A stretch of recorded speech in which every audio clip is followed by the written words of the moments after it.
Assalamualaikum warahmatullahi wabarakatuh. Perkenalkan, nama saya Muhammad Azhar Ibrahim. NPM saya 251000366. Di sini saya akan menjelaskan tentang transformasi hukum perdata nasional melalui pembaruan hukum perikatan. Hukum adalah cerminan peradaban. Hukum juga adalah tulang punggung dari setiap interaksi ekonomi sosial masyarakat modern. Ia mengatur janji, kesepakatan, dan tanggung jawab yang menggerakkan roda perekonomian. Buku 3 Kitab Undang-Undang Hukum Perdata KUHP Perdata adalah warisan kolonial yang usianya hampir 2 abad. Sejak zaman kolonial juga, hukum perikatan di Indonesia banyak dipengaruhi oleh sistem hukum Belanda. Sejak Indonesia merdeka tahun 1945, adanya kekosongan hukum yang harus segera diantisipasi. Karena itu, dengan peniadaan penggolongan penduduk sebagaimana pasal 131 JO, pasal 163 Indis C Staatgelling, serta melalui pasal 2 Aturan Peralihan Undang-Undang Dasar 1945. KUHP Perdata tetap berlaku agar kehidupan hukum dan kepastian hukum di tengah masyarakat tidak terhenti.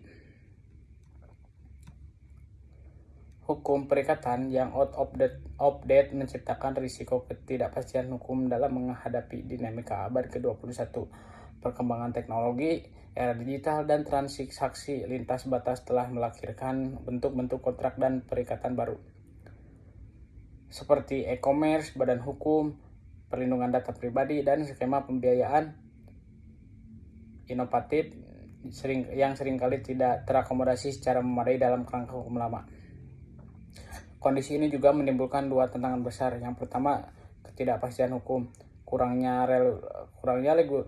regulasi yang adaptif membuat sengketa modern yang sulit diselesaikan dengan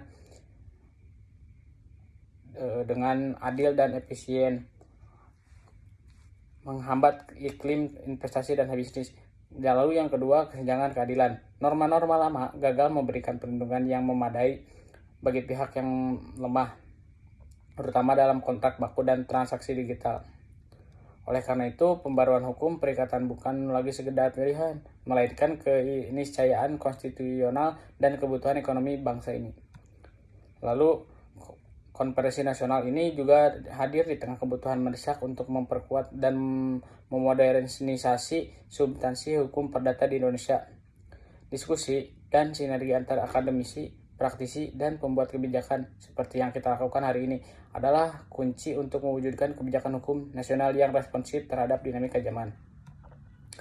Lalu ada beberapa isu krusial yang perlu menjadi perhatian kita bersama mengenai hukum keperdataan, antara lain ada pembaruan hukum perikatan, lalu juga ada akomodasi hukum perdata Islam.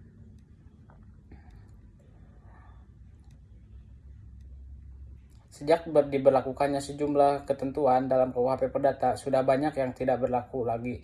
Ada yang dicabut oleh peraturan perundang-undangan nasional, dan ada pula yang disisihkan oleh keputusan-keputusan hakim melalui jurisprudensi.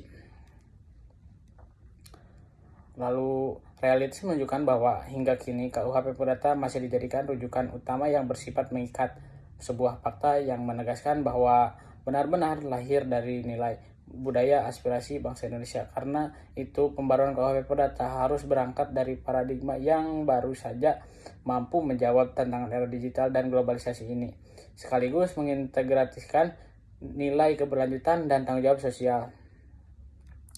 Selain pembaruan hukum perikatan, kita juga dihadapkan dengan tantangan lain, yaitu harmonisasi hukum perdata adat, lalu sinkronisasi peraturan lintas bidang, lalu ada juga perlindungan hak anak dan perempuan.